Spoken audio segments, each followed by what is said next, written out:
infinitas brechas en espacios vacíos y otro caso en las espiritualidades del nuevo orden mundial, la New Age.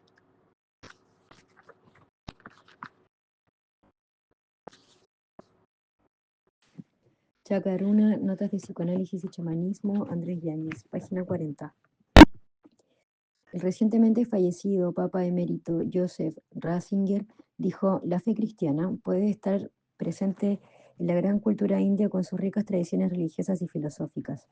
La semilla ad verbis, o dicho de otro modo, no se trata solo de evangelizar las culturas no cristianizadas, sino también de redescubrir las semillas del verbo que ya se manifestaba ahí desde tiempos inmemoriales. La visión de nuestro trabajo, que intento reportar en estas notas, ha sido integrar elementos de las tradiciones sapiensales y trabajo clínico con las medicinas indoamericanas, como he querido transmitir hasta ahora. No ha sido por capricho personal, sino más bien por inspiración y necesidad progresiva en el trabajo de campo con personas muy dañadas por la droga y prácticas energéticas New Age. Sinergia procedimental que se fue impulsando y madurando por sí misma. La integración de oraciones, cantos, bendiciones, introducción de elementos sacramentales como de agua bendita, incienso consagrado, aceite exorcizado, cantos con alusiones cristianas, ha permitido refinar y potenciar el trabajo con las plantas y medicinas ancestrales. Esta síntesis integradora nos condujo a confirmar ciertas concepciones de la tradición cristiana, como por ejemplo la liberación espiritual. Esta capacidad del cristianismo de incorporar elementos heterogéneos a la revelación no es novedoso ni una primicia para los estudiosos de la tradición.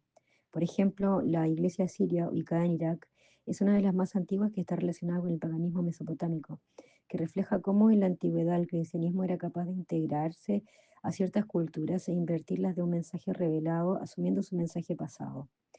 Otro ejemplo pasa por los padres griegos, como San Gregorio Nacianceno, San Basilio, San Gregorio de Niza, quienes recogieron el legado y la herencia platónica. Sin ir más lejos, el mismo San Agustín edificaba su obra con el neoplatismo y Santo Tomás de Aquino más adelante redirecciona el aristotelismo, solo por tomar pocos ejemplos. El cristianismo siempre ha protegido e integrado las sabidurías precristianas para edificarse y enriquecer su esencia. En consecuencia, sería inapropiado el pensar la posibilidad de integrar el acceso que posibilita el trabajo de la medicina tradicional indoamericana para el beneficio de la tradición en la dimensión física y espiritual de su pueblo. Consagrados, psicólogos y curanderos se han encontrado y reconocido mutuamente como interlocutores válidos, de igual dignidad en seminarios realizados en el Centro Sabia Tierra. Los psicólogos han materializado su temor a perder objetividad. Los sacerdotes han trascendido los temores a ser seducidos por el maligno. Muchos se han resistido pues a cualquier cosa que no tenga la estampita cristiana, es el diablo, ignorando los contextos, lo que se hace, quién lo hace, etc. En la actualidad nos encontramos con dos posiciones extremas. Una es ver al diablo en todas partes y otra es no verla en ninguna. Muchos sacerdotes podrían temer al pensamiento mágico y bajo la extrema prudencia y cautela terminan cerrando las puertas. En una ocasión invité a un sacerdote para un encuentro de reunión con curanderos que nos visitaban.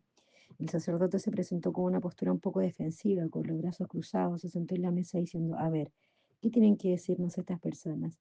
Fue una tertulia bastante incómoda. Me sentía como si estuviera con una persona que habla solo chino y con otra que habla solo inglés. El curandero se expresaba escuetamente. Su lenguaje y modo de expresión es bastante sucinto, por lo general diferente al nuestro.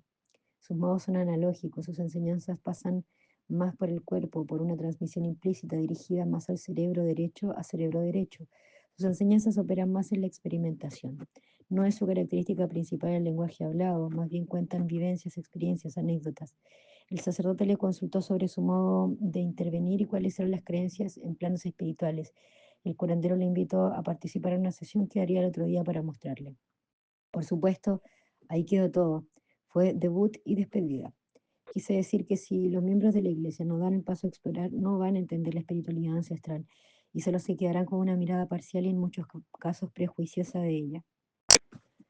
Quienes más corroboran esta posibilidad son los mismos pacientes en la clínica y no en debates teológicos bizantinos. En las sesiones acceden a una vivencia en primera persona y reciben lo beneficioso que puede ser esta integración. Como ya nos hemos dado cuenta, la afiliación curanderil con el Cristo médico o Cristo exorcista o Cristo curandero Se nos hizo cada vez más evidente hasta lo que ningún profeta o referente máximo de alguna otra tradición o filosofía espiritual fue tan explícito y concreto con la sanación y curación de personas. Estas son las señales que acompañan a los que crean. En mi nombre expulsarán demonios, hablarán en lenguas nuevas, agarrarán serpientes con sus manos y aunque beban del veneno no les hará daño. Importarán, impondrán manos sobre los enfermos y se pondrán bien. Marcos 18, versículo 17 al 18. Cada vez fue más evidente que para que el cristianismo y el chamanismo puedan ser considerados como vías iniciáticas, pues ambas contemplan una introducción progresiva al descubrimiento de verdades reveladas del sentido de la vida. En la medicina tradicional indoamericana no encontramos la estructura sacerdotal organizada que encontramos en el cristianismo, aunque sí el curandero o chamán tiene un rol sacerdotal en las ceremonias y rituales a modo de mediador entre el mundo visible e invisible. Ya que cualquier persona pudiera acceder a la medicina tradicional, diversas serían también las direcciones a tomar en su utilización, ya que las medicinas son hasta cierto punto neutras a nivel espiritual, pues son medicinas. Eso lo ubica en una posición paradojal. Podría ser una ventaja o una desventaja. Por ejemplo, podrían ser apropiadas para crear nuevas religiones, como hemos visto. Y en esos contextos ya no hay gestos técnicos de curación, sopladas, chupadas, succiones, dietas, purgas, etc. Encontramos grupos sincréticos que mezclan Juramidam, mitos gnósticos, orientalistas, pseudo-cristiandad, etc. Y no quisiera acá lastimar a las personas que participan en esas agrupaciones, sino más bien el hacer un hincapié en el corpus epistemológico de esas agrupaciones. Lo digo para aclarar y distinguirnos en todo eso. Nosotros consideramos las cosas de manera diferente. Para concluir, quisiera decir que en nuestra propuesta nos posicionamos desde una práctica terapéutica que abarca el cuerpo, la mente y la dimensión espiritual. Y es preciso mencionar que no nos adscribimos unívocamente al cristianismo, sino lo abrazamos como una posibilidad de filiación a una tradición sapiensal perenne. Aquí participan personas con cualquier creencia religiosa. En absoluto nos adherimos a una doctrina excluyente, ni menos buscamos que la gente que viva procesos acá se convierta en alguna doctrina en particular, pues en primer lugar abogamos por la libertad de las personas. En lo personal y como equipo terapéutico nos adherimos a la fe cristiana, pero eso no obliga a un participante seminarista o paciente a hacerlo. Además, dentro de la oferta de los centros terapéuticos que incorporan la dimensión espiritual, la gran mayoría son budistas, hinduistas o pachamámicos. Creo que es válido que exista una alternativa diferente. Andrés Yáñez, mayo del 2020. Chacarruna, notas de psicoanálisis y chamanismo, Andrés Yáñez. El chamanismo indoamericano en la clínica, página 43. La ambigüedad de la transmisión de la tradición posee doble riesgo. No pertenecer condena a la muerte y permanecer demasiado condena a nunca convertirnos en nosotros mismos. La conciencia de pertenencia puede crear el sentimiento de continuidad y de lazo entre generaciones, pero también puede hacerse pesada e impedir la emergencia del individuo por el peso de su herencia. Rabina Delfín Jorbeyur. El término chamanismo se ha empleado en la antropología para señalar a las tradiciones prehistóricas que primeramente es localizada en los pueblos mongoloides y más adelante en los indígenas norteamericanos. Es posible el modo de expresión religiosa más originaria del Homo sapiens. En Asia, más específicamente en el Tíbet, se alojó en la forma de Bonpo en Corea, Manchuria y Mongolia. En la tradición china prebúdica fue entroncada con la rama confuciana y taoísta. En Japón, el chamanismo originó la tradición Shinto. Incluso el Islam ha culturizado algunas modalidades chamánicas de trance extáltico, convirtiéndolas en soportes místicos como por ejemplo la danza de los derviches, en Turquía, Sudán y Egipto. En casi todos los grupos nómades y seminómadas de recolectores y cazadores contaban con un hombre de conocimiento u hombre medicina, capaz de modular lo insondable y manejarse lo desconocido por los sentidos, cumplidor de la función sanadora de convertir lo sagrado en fuerza terapéutica y de encontrar las almas extraviadas. Estas formas doctrinales se asentaban en la complementariedad entre el cielo y la tierra y por su carácter devocional frente a la naturaleza, haciendo énfasis en el aspecto causal esencial de ella y no como un mero accidente existencial. Psicológicamente se caracterizaban por cierta serenidad ante el misterio y fin de la vida terrena, muy bien graficada en el confucianismo y en particular en la función del chamán o hombre de conocimiento que, por ejemplo, en China fue Lao Tse y en el Tíbet fueron los lamas. Todos ellos correspondientes al origen de la raza amarilla. Más avanzado en los tiempos, encontramos al norte de América, según algunos investigadores, por los deshielos en el estrecho de Bering, el poblamiento y entrecruzamiento cultural que da como resultado los pieles rojas, quienes hasta el día de hoy han mantenido algo primigenio y puro, a pesar de todas las desvirtuaciones que se haya suscitado en algunas de sus tribus en un pasado reciente. Existen reportes que dan cuenta del alto nivel espiritual de los indios de piel roja, como por ejemplo el de un hombre blanco que fue capturado por estos indígenas a comienzos del siglo XIX y vivió hasta los 20 años entre las tribus Quichapu, Kansas, Omaha y Osage, y que nunca había tenido contacto alguno con misioneros. Reportó, ellos admiten, al menos los que conocí, un ser superior o dador de vida, ser supremo que ha creado todo lo visible e invisible y las rige.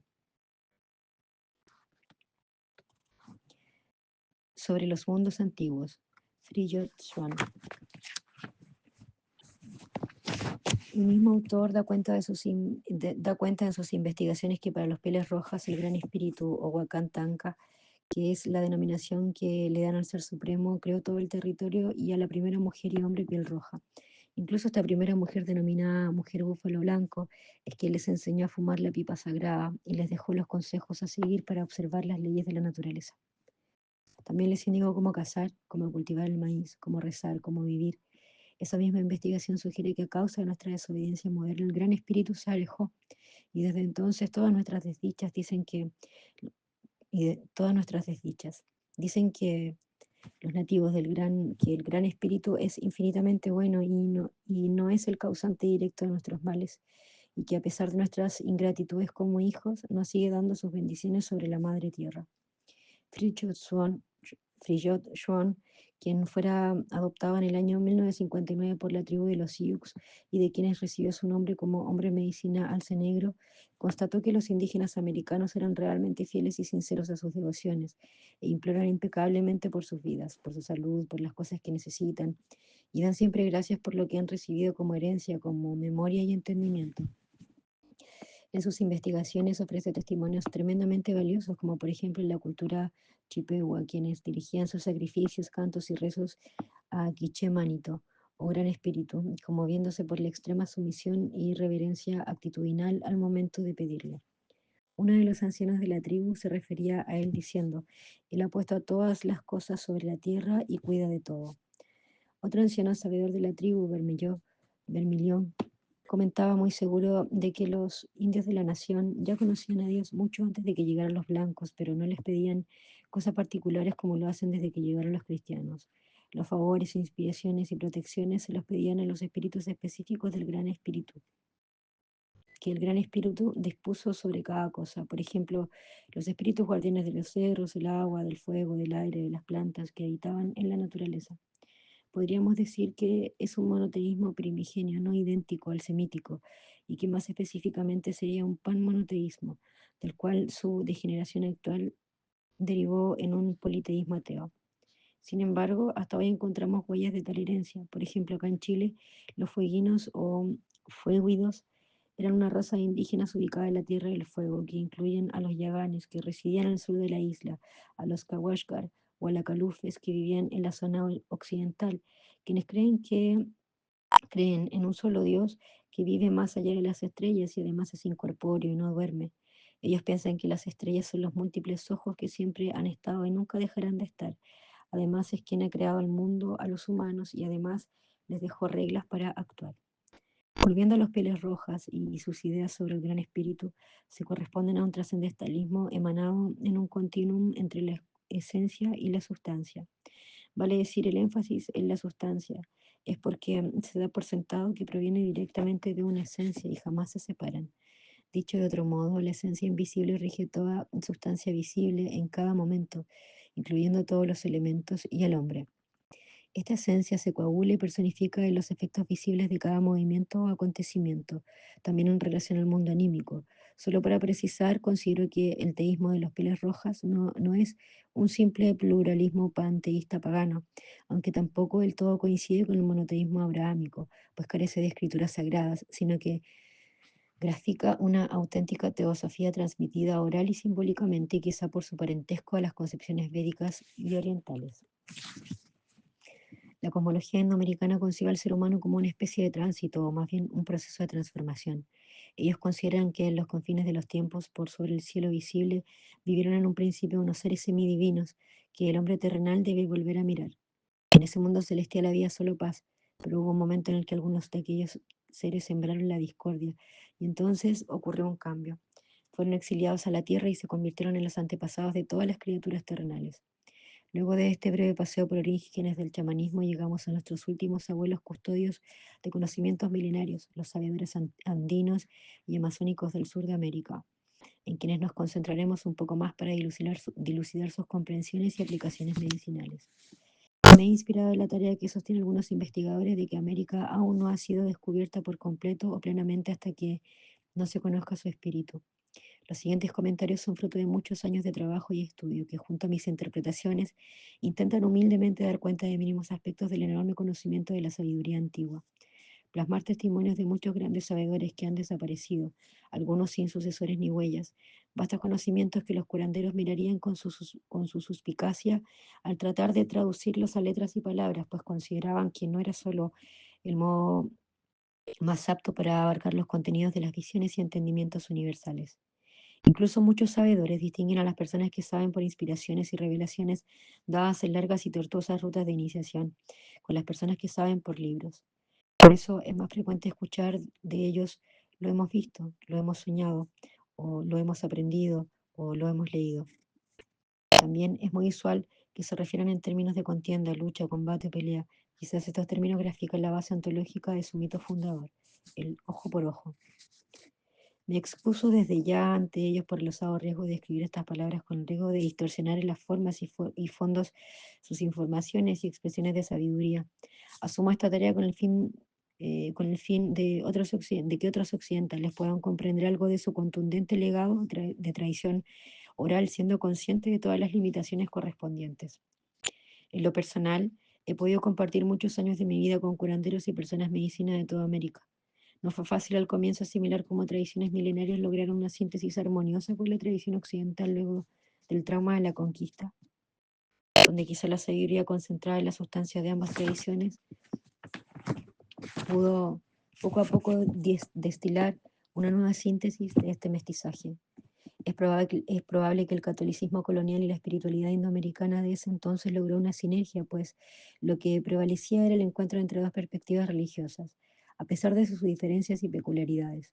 Hoy pareciera que es más complejo el aceptar la síntesis, ya que el encuentro convoca por un lado visiones religiosas y por otro lado un mundo moderno, laico, que considera lo religioso como algo que debe superarse para alcanzar el progreso. Desde hace algunos años, los maestros curanderos de Latinoamérica han puesto una voz de alerta ante la progresiva degradación de su medicina. Los hombres y mujeres de medicina o médicos tradicionales indoamericanos salvaguardan una rica acumulación de conocimientos de su investigación empírica de la ciencia sagrada. Ante la McDonaldización de las prácticas chamanas en la actualidad, nos sentimos responsables en apoyar la queja de nuestros sabedores indoamericanos, poniendo en palabras resumidas algunos aspectos basales de su práctica tradicional. Desde siempre, en todas las tradiciones que hemos conocido, la iniciación, los conocimientos y la curación han sido enmarcadas en procesos largos y no sucesos tipo fast food. Hoy somos testigos de avalanchas de información que dificultan la posibilidad de discernir, sobre todo en una persona que busca ayuda, puesto que carece de cultura en estos campos. La mezcla entre peligros y oportunidades es cada vez más confusa. Como ya hemos mencionado, estamos asistiendo a una neorevolución de psicodélicos y vemos muchas ofertas de retiros chamánicos, experiencias de sanación express, en las cuales pareciera que nada de lo que hemos comentado tiene asidero: preparación, sacrificios, integraciones, maduración, decantación. Pareciera que todas las cuestiones sugeridas por las tradiciones están ausentes en la oferta del supermercado de la espiritualidad. Sabemos, por lo mencionado en el capítulo 1, que el encuentro en primera persona con lo inefable es un reto no menor que conlleva, entre otras cosas, el comprender y asimilar progresivamente las verdades personales como universales, que se pueden revelar, encarnar e integrar en leyes del mundo espiritual, que esto nunca ha sido cosa fácil. Ya veremos más adelante cuando pongamos estos conocimientos en diálogos con algunas ideas psicoanalíticas contemporáneas, las implicancias personales que podrían tener la ausencia de integración adecuada para una persona paciente occidental.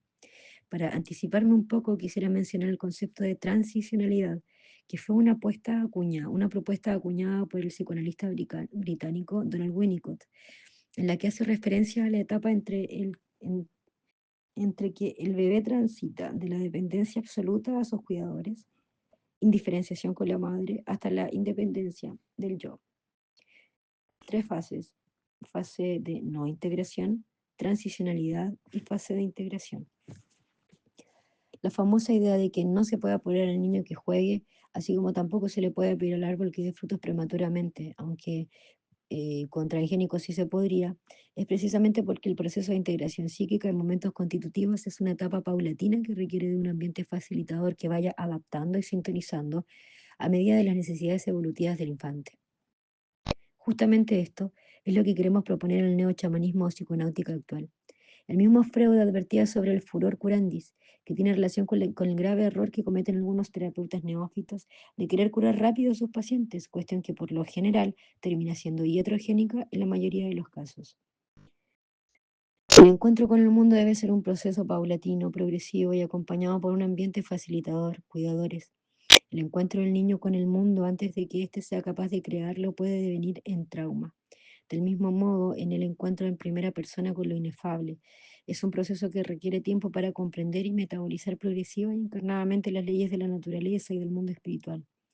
Según la tradición, siempre debe ser facilitado por un ambiente facilitador, por lo general un maestro curandero. Iremos tejiendo en las siguientes notas ideas que van trenzando la práctica curanderil, la tradición perenne y la práctica psicoterapéutica. Intentaremos utilizar el lenguaje sencillo y omitiremos nombres reales de casos para proteger la intimidad de nuestros pacientes. Así como también desde ya agradeceremos a quienes generosamente aceptaron facilitar su experiencia particular, que mencionaremos a modo de ejemplificar las elucubraciones teórico-prácticas de estas notas. Siendo fieles a las tradiciones amerindias, nos referiremos continuamente a la dimensión espiritual que utilizaremos como telón de fondo a cada ejemplo que daremos. La piedra angular de todas las tradiciones espirituales indoamericanas es la existencia de los espíritus, y cuando digo espíritus no hablo de abstracciones, sino a inteligencias de operatividad concreta, como agentes de curación o enfermedad. Es importante recalcar este punto y sin ruborizarnos de ello, ya que la gran mayoría de los investigadores que han asomado la nariz un par de veces a estas culturas y a su práctica curanderil han preferido llamarle arquetipos o imagos generados en el cerebro por los principios bioquímicos de las sustancias. Incluso algunos más racionalistas lo mencionan como simples fantasías folclóricas, cuando no patológicas. Como ya mencionamos en la nota anterior, para las tradiciones amerindias, el mundo espiritual y material están siempre siendo interpretados y lo extrahumano siempre está presidiendo a lo humano.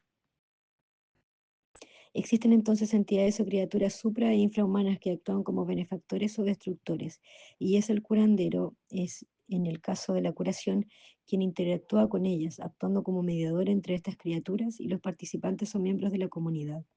Dicho de otro modo, es el hombre puente entre lo humano y los habitantes del plano intermediario o preternatural. Todo buen curandero acompañará paulatinamente al neófito cuando se ponga en contacto con estas entidades y cuidará del proceso para que éstas le otorguen conocimiento y curación. En lo personal, me he propuesto integrar la dimensión psicodinámica para hacer un puente de integración y diálogo de estos saberes, dando validez a la locución intercultural en aras de un reconocimiento mutuo y, por otro lado, para fortalecer el soporte clínico con nuestros pacientes del Centro Sabia Tierra. El trabajo con personas exige conocer y abordar las diferentes dimensiones de los individuos, infantiles, herencias genealógicas, relaciones y espirituales, todas ellas almacenadas en el cuerpo y memoria de nuestros consultantes. Por lo tanto, el proceso consistiría en la purificación del cuerpo y en simultáneo abordar las depuraciones de patrones relacionales complejos, corazas, huellas traumáticas, acuerdos inconscientes, etc. Todo esto al irse disolviendo y resolviendo permitiría a la persona alcanzar mayores rangos de libertad en la dirección de su propia vida, tanto como en el sentido de esta, como en la vocación. Ciertamente encuentra en el psicoanálisis relacional intersubjetivo un gran soporte para la base clínica en el trabajo clínico con pacientes en procesos con plantas psicotrópicas. Me siento muy distanciado con los movimientos que pregonan una especie de apología romántica de las sustancias y estados modificados de conciencia como si fuera la salvación que todo el mundo necesita. Quizá ingenuamente se hace bastante énfasis en el potencial terapéutico y muy poco en el potencial riesgoso. Por otro lado, encontramos investigaciones facilitadoras con un excesivo foco en los procesos mentales y neuronales, en donde parecía eclipsarse el fundamento basal de la tradición chamánica, que es el paso por el cuerpo. Todos los curanderos que he conocido trabajan con el cuerpo como base del proceso de curación, comenzando siempre, al igual que en la mística cristiana, por la vía purgativa. Y más adelante nos adentraremos un poco más en esto. Quisiera precisar que en el chamanismo tradicional indoamericano, el acceso al mundo otro tiene sutiles pero definitivas diferencias con otros mundos de acceso al mundo espiritual, como sería el caso de espiritistas, canalizadores, ocultistas o sanadores espirituales varios. Por ejemplo, el curandero en el estado de trance chamánico nunca se ausenta o deja de estar presente, vale decir, nunca es poseído totalmente por otra criatura de la creación, por una planta o un animal, como sería en el caso del vudú, los mediums, etc. Es una particularidad que he aprendido de todos los curanderos que he conocido. Siempre están presentes y conscientes a pesar de internamente estar en un estado místico y profunda inspiración, dicho en términos metafóricos, con un pie en cada mundo, con uno en el plano físico y concreto y en simultáneo en una parte más profunda de él, que quizá está conectada con una fuente mayor de información, tal vez donde se entretejen las realidades subyacentes a la tridimensionalidad del espacio-tiempo. Ese acceso privilegiado de un curandero y para nada disponible para todos con facilidad, incluso con años de preparación, como dicen por ahí, un pedazo de madera puede pasar 15 años en un lago sumergido y no por eso se convertirá en un cocodrilo. Siempre estará enlazado y concatenado a su iniciación y el linaje de esta. Es una variante fundamental y clave, y a mi entender decisiva, que marcará toda la preparación, comunicación e interacción con el mundo invisible o mundo de los espíritus.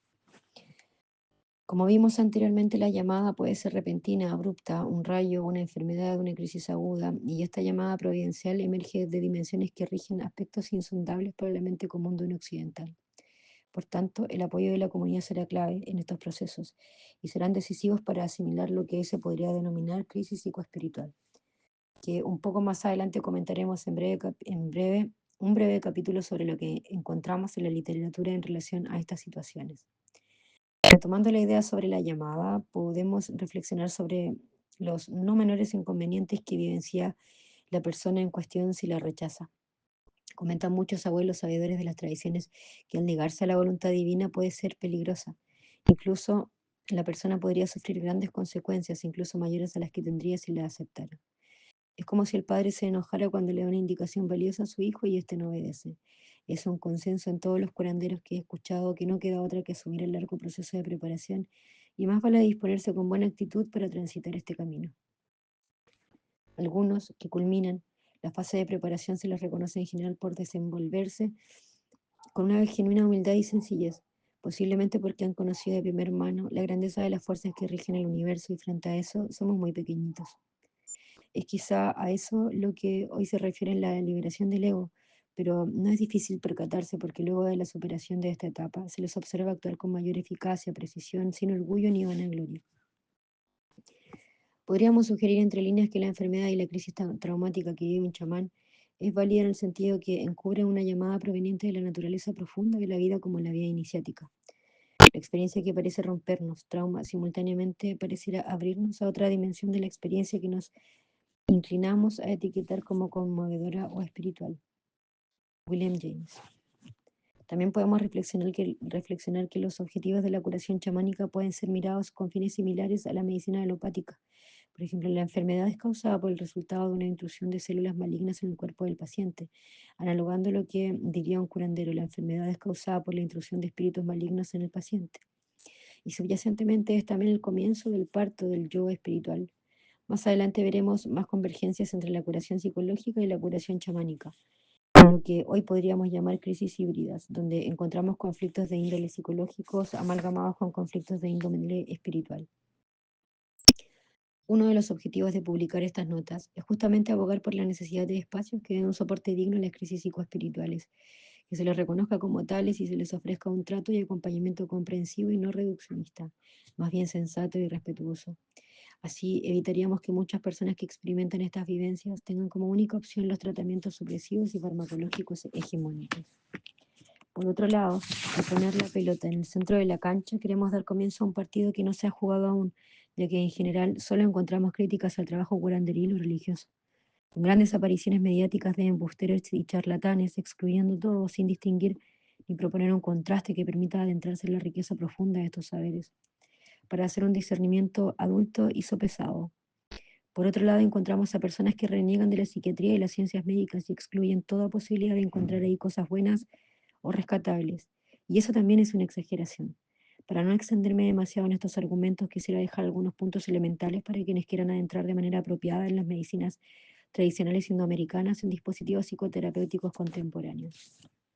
En primer lugar, la preparación y la reflexión sopesada y sensata de asumir que me introduciré en un mundo lógico y operativo distinto al habitual, donde podría encontrarme con aspectos desconocidos de mí, como con dimensiones que rebalsan la concepción convencional de la realidad. En segundo lugar, el acompañamiento espiritual. Esto es absolutamente indispensable, pues de manera solitaria no podré soportar ciertos momentos enigmáticos que permearán todo el proceso, ya que inevitablemente inadvertidamente podría encontrarme con las fuerzas que están detrás de todas las formas sensibles de la creación. En tercer lugar, el acompañamiento psicoterapéutico, la emergencia y resolución del trauma personales biográficos, la acomodación de los contenidos experimentados en la experiencia cotidiana, el cambio en el sistema de valoraciones y modo de ver la vida que devendrá inevitablemente, hace que este punto sea una variable clave e irrenunciable para un buscador occidental. En tercer lugar, fe y paciencia. Hay dos terceros. Este es el segundo tercer lugar. Fe y paciencia, uno de los atributos que han aprendido y dejado como herencia a aquellos que se han adentrado en las profundidades de la experiencia humana, son estas dos virtudes. En cuarto lugar, mantenerse presente, no intentar entender todo y sacar conclusiones rápidas, entender con una mirada de proceso, es decir, podemos ir recién en el capítulo 4 de la serie y esta puede tener 30 capítulos, además de varias temporadas. En quinto lugar, ir registrando todo el proceso, idealmente por escrito. Si es posible con dibujos, pues hay aspectos insondables que pueden representar de manera simbólica y no con palabras. Por último, hacer todo el proceso. La filosofía budista dice, hay dos errores, no comenzar el camino y no terminarlo. Ahora, ¿cuándo se termina? Quizá con el último aliento.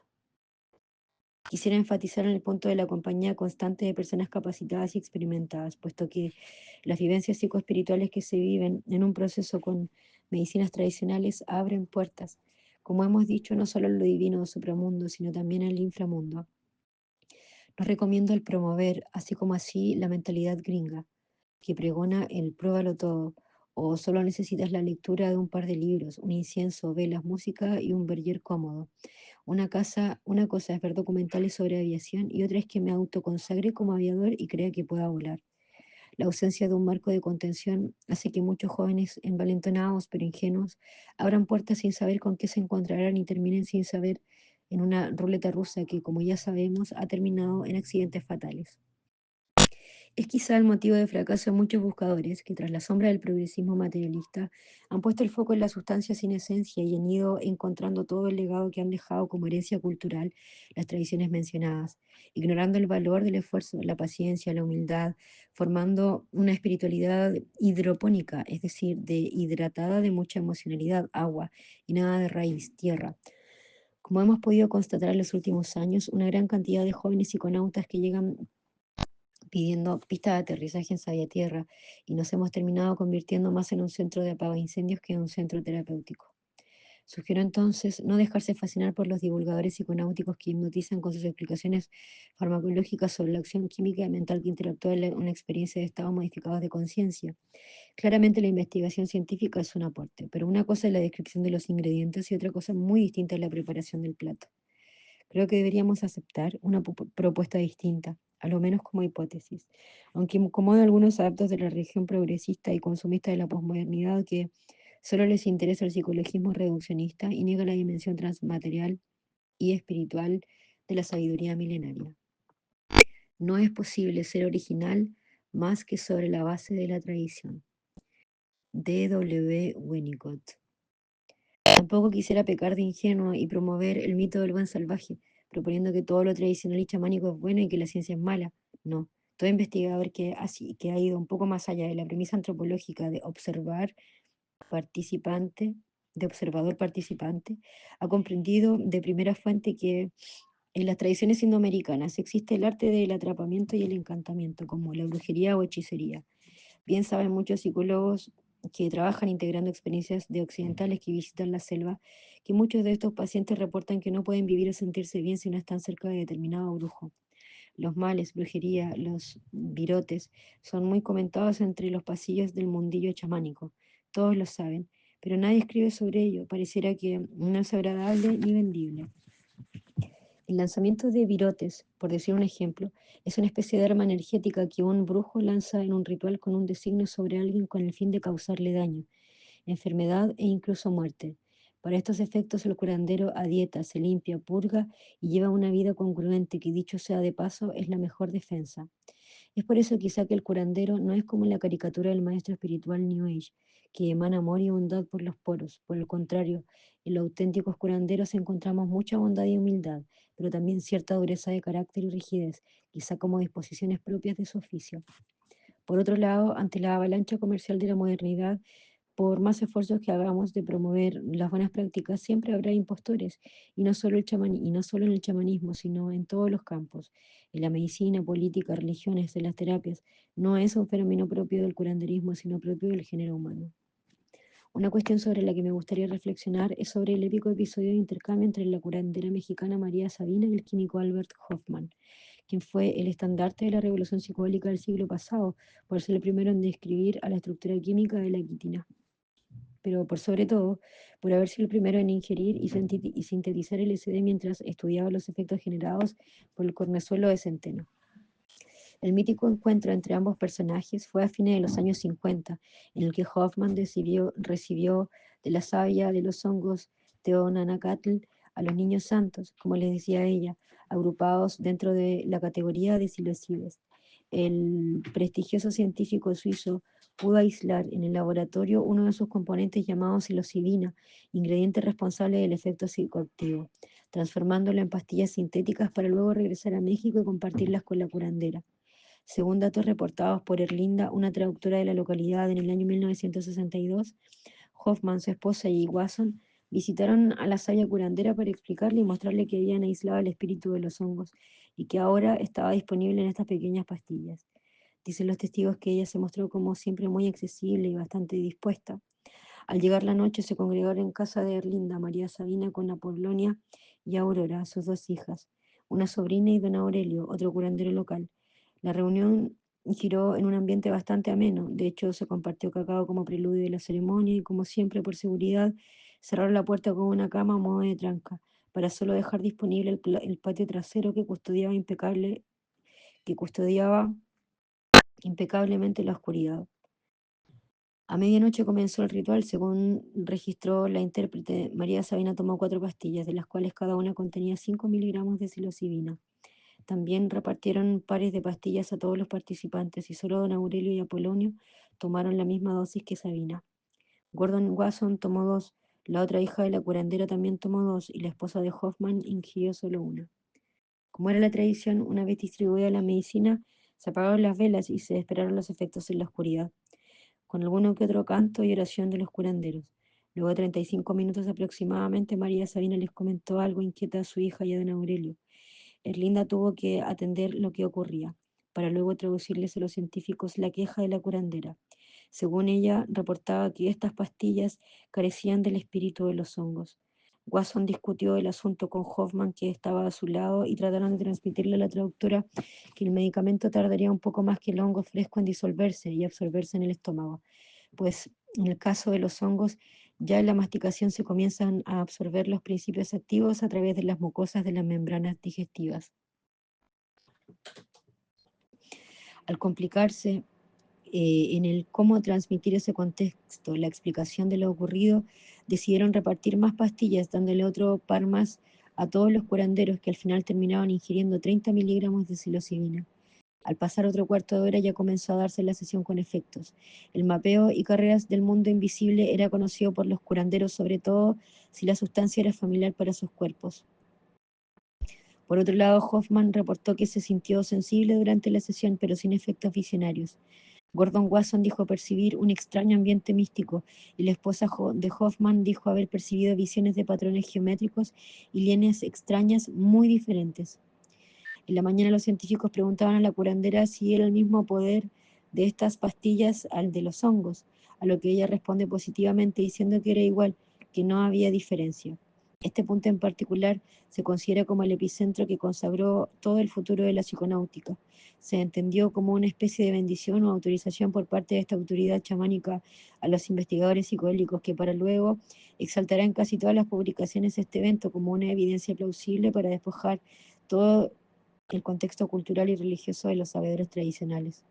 Muchos investigadores del campo que conocen bien a los sabedores indoamericanos tradicionales saben que, en general, no contradicen a los blancos, que ante sus entusiasmos, o quizá por humildad o por extrema cortesía, solo dicen que sí. Tal vez les gusta que se vayan contentos y no escatimen en dejar un aporte económico generoso. Otra vertiente de la desvirtuación fantasiosa de la modernidad burguesa que mistifica al hombre primitivo, podría estar originada por la poderosa influencia que tuvieron en sus momentos los libros de Mircea Eliade, en donde se observa un centramiento tendencioso de la figura del chamán, desligándolo de la comunidad, del tejido grupal y de la consecuencia con la dinámica relacional completa del contexto cultural, social y religioso. Por otro lado, encontramos las actuales exaltaciones proindígenas que se levantan como bandera de lucha con fines políticos, instrumentalizando el indigenismo para fines globalistas, materia en la cual no ahondaré, pues excede el asunto que aquí nos convoca. En resumen, se ha ido configurando un estereotipo promedio del psiconauta posmoderno, que busca la iluminación fácil, rápida, experiencialista y desprovista de cuidados reales. Pareciera que la fachada espiritual de lo que importa, los atributos de la bondad, alegría, liviandad de carácter sería un sello distintivo, pero que ante cualquier cuestionamiento o observación de su práctica se asoma un modo desafiante, apelando solo a los estados de conciencia y que se le juzga porque no se le comprende por estar operando en un nivel milenario, solo incorporando las formas y no el fondo, apostando a lo que se cura no es purga, la dieta, el proceso, las tradiciones, psicoterapia, sino solo el viaje. Te tomas el ácido y no tienes que hacer nada más. Chacaruna, Notas de Psicoanálisis y Chamanismo, Andrés Yáñez. La dimensión espiritual, página 54.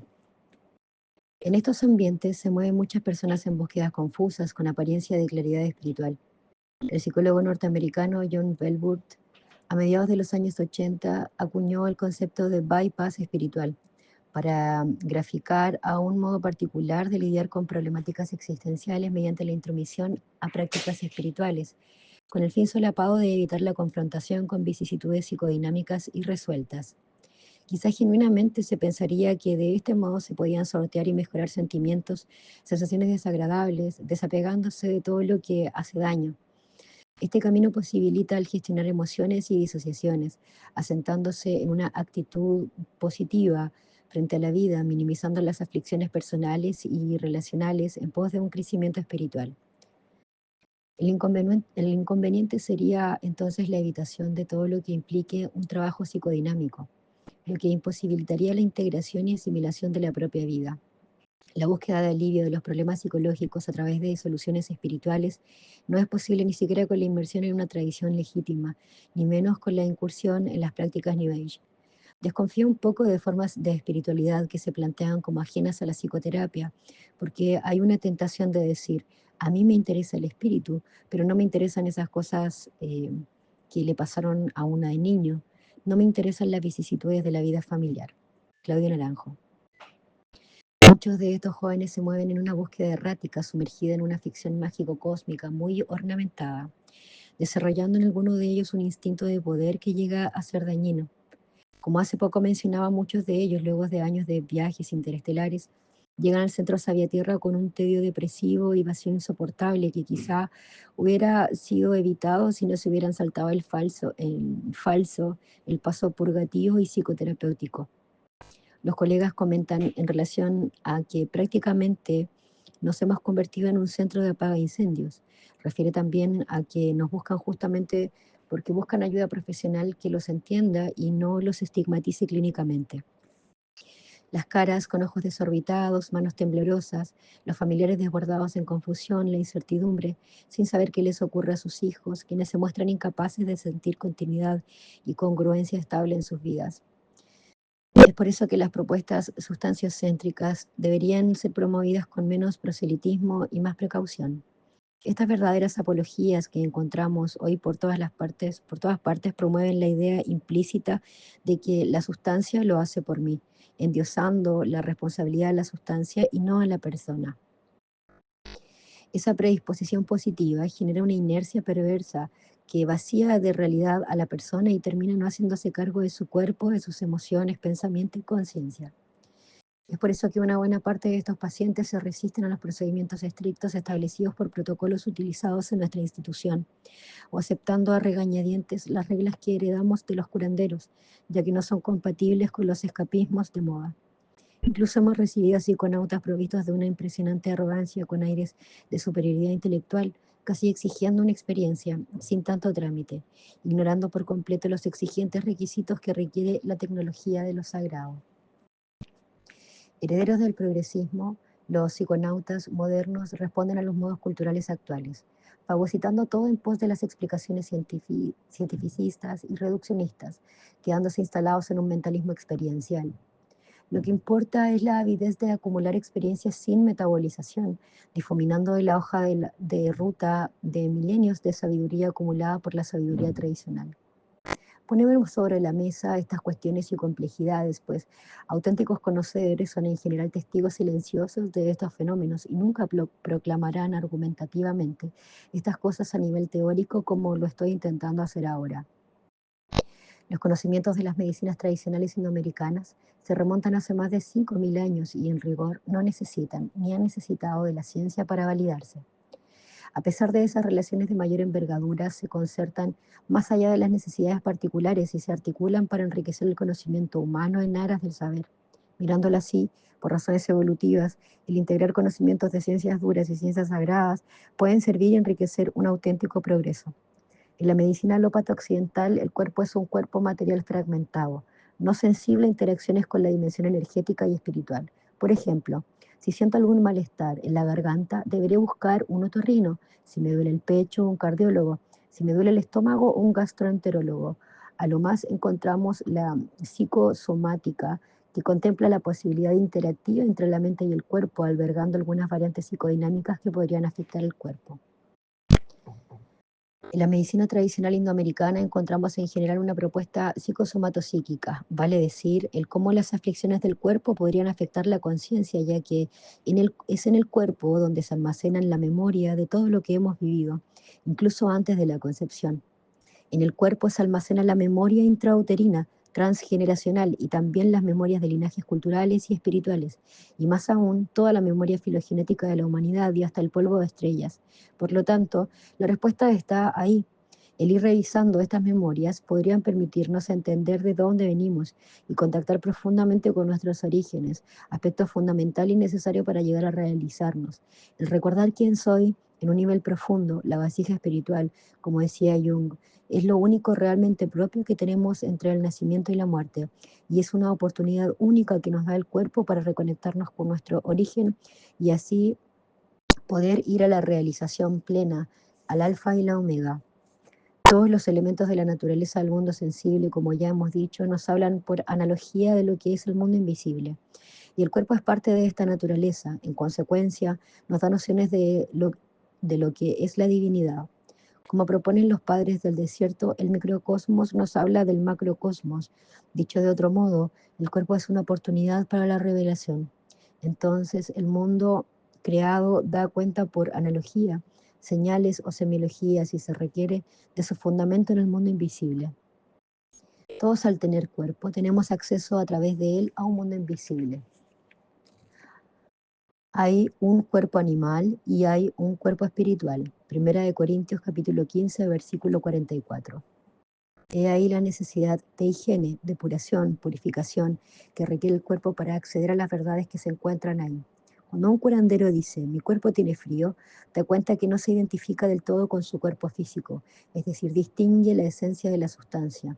no es que la rechace, pero diferencia el cuerpo físico del cuerpo energético. El cuerpo energético actúa en un nivel físico en el sistema nervioso autónomo, más específicamente el sistema simpático, parasimpático, y este se relaciona con todo lo que se hace sin mediación de la voluntad conciencia, es decir, lo que funciona por sí mismo. Por ejemplo, en un ritual de medicina de Cambó se observa mucho esto: bostezos, diarreas, cambios de temperatura, vómitos, temblores, etc. Todas estas son regulaciones entre el cuerpo físico y el cuerpo energético. El cuerpo energético es una configuración que hoy se puede constatar. Véase la fotografía de Kirkland, por lo que no es una idea o suposición de los curanderos. Es como una especie de aura ensamblada en el cuerpo físico que ante un choque fuerte, trauma, susto o mancha arisca, se desencajaría del cuerpo físico, siendo así necesaria una curación para devolver a ensamblarlos nuevamente, como por ejemplo con una soplada de un curandero. La soplada es una técnica utilizada en la medicina tradicional, en la que un curandero arroja humo o tabaco o perfume desde su boca sobre el cuerpo del paciente, con el fin de armonizar, centrar o descongestionar el cuerpo energético de éste. En este tipo de intervención, el curandero trabaja con su propio cuerpo energético sobre el cuerpo del paciente. Por lo general, los curanderos dan cuenta que para intervenir sobre el cuerpo energético es necesario un ritual. El ritual permite activar la dimensión energética del cuerpo físico del curandero para poder conectar con la dimensión energética espiritual del paciente. Dicho de otro modo, el cuerpo energético sería la interfaz entre el cuerpo físico y el espíritu. Quizás es lo que requiere representar en la iconografía, en la aureola que se le ve envuelto a los santos. Planos de la realidad: celestial Dios, intermedio cielo ángeles, terrestre. Una verdad olvidada de Houston Smith: cuerpo espiritual, más externo, cuerpo energético, sería el intermedio, y el cuerpo físico, microcosmos. Contexto en el Centro Sabia Tierra. El Centro Sabia Terra es un centro terapéutico ubicado en Santiago de Chile que trabaja hace 12 años recibiendo personas para vivir procesos de psicoterapia en conjunción con medicinas tradicionales indoamericanas. Se contemplan procedimientos de sesiones de psicoterapia, purgas, tomas de plantas, curaciones y distintos procedimientos aprendidos por sus fundadores en un largo periplo personal en distintas tribus indígenas. En los años de preparación y aprendizaje con los médicos tradicionales, curanderos, chamanes, hemos aprendido el uso ancestral de muchas culturas de los Andes y amazónicas, que hasta el día de hoy se utilizan y aprovechan sus múltiples beneficios sin que sus consumidores provoque adicción o dependencia. El uso de plantas contempla muchos beneficios. Uno de ellos es el potencial de amplificador de lo que ya está presente en cada quien, como una especie de microscopio que revela lo que ya está aquí y ahora, pero no es evidente a simple vista. Por supuesto, esto considera un mundo invisible, que en un contexto adecuado, lejos de generar creaciones alucinatorias, permite el develamiento de información muy precisa y concreta. En general, facilita una exploración que se manifiesta en algunos casos de manera simbólica y en otros de modo muy real y a veces cruda. Esto permite el acceso al descubrimiento de miedos muy profundos, tristezas, constelaciones transgeneracionales e interferencias espirituales. En este eje de trabajo terapéutico, en lo que respecta a la toma ritualizada de medicinas tradicionales indoamericanas, se permiten micromomentos de encuentros en donde se mueve el foco habitual de la percepción y los participantes pueden salir transitoriamente de su forma habitual de experimentar la vida, patrones rígidos, para apreciar desde otro ángulo con una nueva mirada. Esto facilita de primer mano el poder revisar aspectos que no están accesibles en el estado de conciencia ordinaria, pudiendo examinar los denominados principios organizadores de la experiencia, Stolorow y Atwood, o aspectos de nuestra sombra psíquica, Jung, que luego en psicoterapia podrían ser integrados. Esta posibilidad, facilitada por el uso correcto de plantas psicotrópicas, permite también el acceso a la sombra espiritual, es decir, a ciertos elementos que parasitan en la psique y que no son propios de la persona, y requeriría, según los médicos tradicionales, una evacuación a través de rituales de purga, rituales de renuncia, curaciones, o con la facilitación de los sacramentos occidentales, por ejemplo, oraciones de liberación y o exorcistas. Y en una última etapa se requeriría vigilancia y monitoreo para sellar los accesos de la cotidianidad. En Sayaterra integramos elementos del llamado vegetalismo amazónico, que trata de un sistema médico mestizo, resultado de adquisición de saberes de chamanismo indígena por personas de poblados más urbanos. Los vegetalistas se especializan en diversas áreas, tales como parteras, perfumeras, hueseros, sobadores y en maestros de plantas, tabaqueros, ayahuasqueros, etc., quienes consideran que las plantas son un remedio en sí mismo, pero también operan como un vehículo hacia el mundo espiritual. La labor de los curanderos vegetalistas o doctores autóctonos es buscar la mantención y restablecimiento entre dimensiones físicas, mentales, energéticas, sociales, comunitarias y espirituales. Vale decir, el promover y custodiar el modo equilibrado y sano la relación entre los distintos tipos de vida entre todas las especies, animales, vegetales, humanas y espirituales, siempre contemplando la dimensión sacra y excediendo de modo ritualizado a la medicina y sus potenciales curativos provenientes del mundo invisible. Son portadores del saber, del lenguaje y las leyes del mundo invisible y lo aplican en el sistema medicinal con procedimientos simples y claros. El eje del sistema vegetalista se sustenta en tres pilares. 1. La purga. Procedimiento preparatorio, curativo y purificador. En general consiste en tomar alguna planta con fines vomitivos, como el tabaco líquido, o en caso particular de Sabiatierra también se utiliza el cambó, que no siendo considerado en general como parte del vegetalismo, acá es utilizado con estos fines. En relación al misticismo cristiano, tiene que ver con la etapa de vaciarse, limpiarse de lo que cargamos y hemos mal digerido o asimilado mal, o tragado de más. En el caso del acto médico de la purga, el vómito es frecuente y no solo se reduce a la eliminación de toxinas, sino también al ser ritualizado. Ayuda a la eliminación de energías y literalmente cargas o saturaciones acumuladas en el cuerpo físico energético. La dieta. 2. Consiste en un apartamiento de la rutina habitual, una especie de retiro o aislamiento en el mejor de los casos con ciertas restricciones alimenticias, relacionales, energéticas y en simultáneo la ingesta de alguna planta maestra, en general no psicoactiva, que proporcionarán gracias a estos sacrificios estructuraciones, insights, revelaciones, sueños, acomodaciones profundas y beneficios que dependerán en particular de cada persona en relación a la planta particular y la supervisión e indicación de un curandero y la integración psicoterapéutica correspondiente. En el caso de la dieta, cada parte del proceso debe ser estrictamente respetada, pues cada indicación tiene una razón de ser. En el caso de la privación de ciertos alimentos como la fritura, azúcares y cosas dulces, la carne de cerdo y derivados permitirán la asimilación más profunda de la planta hasta acceder a la interfase cuerpo físico-cuerpo energético, lo que permitiría en términos psicológicos la autopercatación de ciertos patrones prereflexivos o principios organizadores de la experiencia y por otro lado, en un nivel más sutil, permitiría la decodificación del supraorden de la naturaleza y sus leyes. Quiero recalcar que ambos procesos podrían darse de manera separada o simultánea, es decir, puede ocurrir que se den fenómenos psicoides, como diría Jung, en los cuales algo de adentro y de afuera tienen un correlato de distintos niveles de conciencia. Por ejemplo, un paciente en dieta puede observar cómo se desplazan las hormigas en hilera de un punto a otro y esta vivencia internamente le ayude a ir comprendiendo el valor del trabajo del equipo y también contribuye a ir dimensionando profundamente el significado de la constancia en las actividades existenciales. Quizás en otra publicación profundice más en estas etapas. Por lo pronto quisiera recalcar un punto nodal en la medicina vegetalista. Es con las dietas como se forman los curanderos, no con sucesivas tomas de ayahuasca.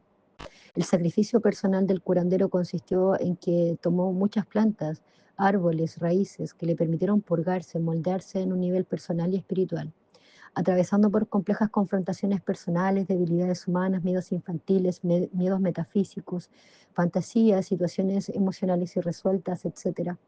Son estos largos retiros y aislamientos los que permiten un contexto seguro para que puedan trabajar las plantas maestras y otorgar el máximo de sus beneficios. En resumidas cuentas, es la dieta quien permite que el curandero acumule fuerzas y sabiduría. Y en el caso contrario, los brujos, por ejemplo, no hacen dietas, sino que indican realizar dietas a sus seguidores y luego le chupan, roban o jalan la dieta de su aprendiz, siempre buscando un atajo, queriendo cosechar lo que no han sembrado. En el caso de una persona de ciudad, con mayor razón debería incorporar todos los ejes de este trabajo, las purgas y las dietas, y por otro lado, las tomas de ayahuasca y la psicoterapia. Es el modo más seguro que conocemos para maximizar las potencias terapéuticas y reducir los riesgos. 3. La ayahuasca. La ayahuasca es el tercer pilar del sistema vegetalista, es quien muestra el camino, ayuda con el proceso de curación y autoconocimiento ya modelado por los dos procesos anteriores. En el contexto de Sabia Tierra se complementa y potencia los procesos psicoterapéuticos. Se accede siempre al otro día de purgar, de noche y a cargo de un curandero o facilitador especializado en su uso, permitiendo el acceso a niveles profundos de la subjetividad y de realidades trascendentes. En nuestro caso en particular, siempre precisa de entrevistas preparatorias, dieta e integraciones posteriores. Hago alusión a nuestro contexto, pues en el uso tradicional también se le conoce como la purga, ya que para los curanderos prevalece la importancia de la purga por sobre la dimensión visionaria. Importa más si te limpio a través del vómito que lo que pudiste haber visto. Aclaro también que la visión tiene más relación con el entendimiento que la visualización abstracta de figuras geométricas y colores y mandalas. El ver con el ojo del espíritu abarca una sutileza más profunda que lo que uno puede esperar ver con el ojo de la mente. Quiero decir con esto que uno puede entrever en cada sesión a través de asociaciones mucho más complejas y sofisticadas que las que podría imaginar alguien antes de tomar, imaginando que se proyectará una imagen cinematográfica proyectada en 4D sobre ambiente de oscuridad. La ritualidad. Es bueno aclarar que cuando nos referimos a la ritualidad de la toma de plantas dentro del contexto Tierra, se trata de algo diferente a lo que se puede pensar en torno a lo que podríamos denominar como un ritual cotidiano, sencillo, estético o sugestivo. Acá nos referimos a una escenificación litúrgica desarrollada a través de una serie de elementos, signos, símbolos y códigos transculturales y universales que estructuran un marco contenedor e integrador para vivenciar experiencias modificadoras de conciencia de modo controlado y digerible. Esta puesta en escena marca el contraste en el caso de los pacientes que sufren adicciones en relación al consumo tóxico, descontrolado y descontextualizado de sustancias en las cuales se generan delirios, catarsis descontroladas, incluso brotes psicóticos y hasta muertes. El ritual es un dispositivo que se inscribe en la tradición como una tecnología de lo sagrado, por lo cual requiere un aprendizaje muy preciso y riguroso, distando mucho de improvisaciones.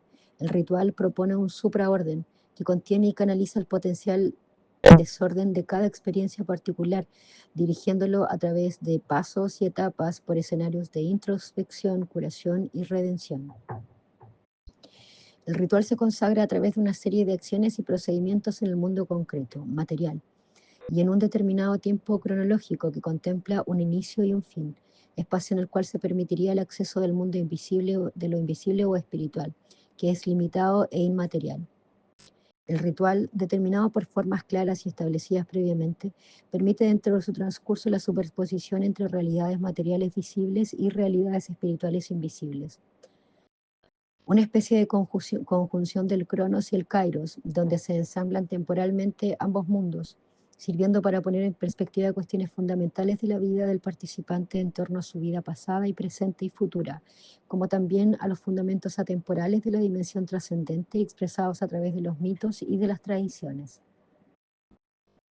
Desde este punto en adelante, siempre que mencionemos alguna sustancia o medicina tradicional indoamericana, lo ligaremos a este contexto. Esto responde a una pregunta constante que me han hecho en las entrevistas y charlas sobre si la ayahuasca cura la depresión o la adicción, a lo que respondo, depende del contexto en que se ingiera, las preparaciones que se ha tenido, también si se considera dentro de un proceso que incluya purgas, dietas, integraciones, pre y post a la experiencia, quién hizo el ritual, quién preparó la medicina, etc. Incluso podría decir que me importa tanto la formación y la preparación de quien la convida como de quien la toma. El manejo ritual requiere de un diálogo intersubjetivo entre curanderos tradicionales y buscadores occidentales. El desconocimiento de un curandero ante las dolencias y malestares propios de nuestra cultura, así como de un occidental que desconoce los códigos y cartografía del mundo invisible, pueden ser peligrosos y desestabilizadores. Hace poco recibimos una paciente que existió a una toma de ayahuasca en un lugar rural cerca de Santiago por una propaganda que vio en redes sociales, dentro de lo que hoy se conoce como turismo chamánico. Esta persona reportó que le hicieron llegar un papel con sus datos y responder algunas preguntas sobre su salud, en la cual ella mintió, omitiendo un diagnóstico psiquiátrico por temor de que se rechazara su postulación. Los organizadores del evento eran unos jóvenes psicólogos que habían viajado hace poco tiempo a una localidad de San Francisco de Yanicocha, cercano a Pucallpa, en la Amazonía peruana, donde tomaron ayahuasca y luego invitaron a los curanderos a Chile a dar ceremonias. La chica en cuestión había realizado un tiempo de psicoterapia de corte cognitivo-conductual y algunos talleres de sanación energética de corta duración, mas nunca había experimentado de primera mano una experiencia en estados modificados de conciencia.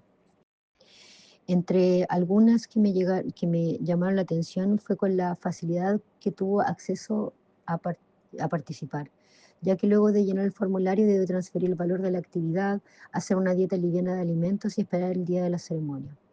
Su testimonio da cuenta de muchos casos similares que hemos recibido. Llegó a las 21 horas al lugar de la toma. Debió llevar un cojín, una botella de agua y papel higiénico personal. Nunca tuvo una entrevista con algún encargado ni mayor indagatoria clínica o motivacional por parte de ninguno de los organizadores. Dice que tomó la medicina y se dejó llevar por unos cantos tremendamente hipnóticos y seductores que la llevaron a dimensiones laberínticas e infernales, de los cuales no podía salir y menos pedir ayuda. En resumen, despertó al otro día en un lugar céntrico de Santiago, semidesnuda y sin su vehículo, a casi 40 kilómetros de donde fue la ceremonia. Luego de esta vivencia se mantuvo en un estado desorganizado, sin poder dormir ni comer bien, pasando por episodios delirantes, regresivos, alternando entre el temor, la tristeza y agresividad con sus familiares. Su hermana, ante tal situación, pidió ayuda a un pastor evangélico para que le hiciera oraciones y le ayudara a contener el extraño comportamiento que en ocasiones desconcertaba a quienes intentaban cuidarla. Al no funcionar esta ayuda, su madre recurrió a la ayuda de un sacerdote católico, quien asistió y realizó oraciones de liberación y bendijo la casa, calmando un poco la intensidad de los gritos y blasfemias que emitía con frecuencia. Un vecino de la familia que había sido paciente en Centro de Salvatierra les recomendó ponerse en contacto con nosotros para poder asesorarla, y los familiares no disponían económicamente para la posibilidad de internarla en una clínica psiquiátrica privada, ya que fue en periodo de pandemia. Fue imposible conseguir cupos en hospitales públicos. Al recibirla, inmediatamente me di cuenta que estaba desencajada por su descoordinación motriz e incoherencia al hablar. Luego de contarme algo de lo que había pasado y sobre qué sentía, comenzó a emanar un olor pestilente, muy usual en ciertos casos de infestación espiritual. También recuerdo haberle pasado una manta pues temblaba de frío, aunque estaba muy abrigada, y la temperatura ambiente era de aproximadamente 25 grados. Este es otro aspecto a considerar, ya que estaba constelada por un frío que no se relacionaba con factores ambientales o por antecedentes previos de presión baja. En la medicina, los fríos se ligan a los miedos. En el plano espiritual se relaciona con el mundo infernal, como oposición al mundo espiritual benigno, en el cual se caracteriza por el calor. En psicoanálisis se consideran los episodios traumáticos como congelamiento, en los que la persona queda desafectada temporalmente, puesto que la retirada de la afectividad asegura la desconexión entre el cuerpo y la mente, impidiendo el colapso psicobiológico. Pude realizarle un par de sesiones ritualizadas con medicina Cambó, donde pude evacuar y liberarse de desperturbaciones que le aquejaban, y poco a poco pudo volver así y apropiarse nuevamente de su experiencia, recobrando la vitalidad y congruencia extraviada temporalmente por este viaje improvisado. Luego de estas intervenciones específicas pudo concientizar la necesidad de trabajar en un proceso terapéutico sostenido para, entre otras cosas, examinar las causas que le llevaron a este accidente. Y por supuesto optó por tomarse bastante más en serio y con responsabilidad su salud física, mental y espiritual. Muchas veces estos sucesos traumáticos de índole chamánico-terapéuticos reflejan escenificaciones de una especie de estados atractores inconscientes, que dan cuenta de vivencias traumáticas pasadas, disociadas, que se actualizan a modo de compulsión de repetición en escenarios actuales.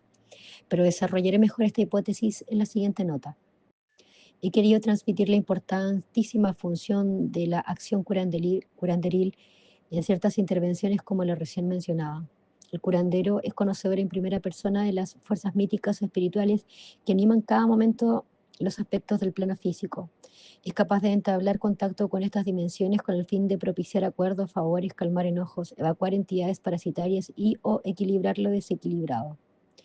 Este conocimiento fue casi siempre adquirido luego de largos y difíciles años para aprender a ver en virtud del discernimiento espiritual, en espacios de preparación donde se atravesaba la barrera que usualmente separa la actividad consciente con insondables archivos de memorias colectiva y actividad inteligente, acompañado siempre de un tutor adecuado. Este largo periplo formativo sirve para adquirir manejo supraconsciente en las realidades que son una fuente inmaterial de todo lo vivo, apoyándose en simbolismos codificados por una tradición y validado e interpretable para quienes pertenecen a ellas. Andrés Yáñez, junio del 2020.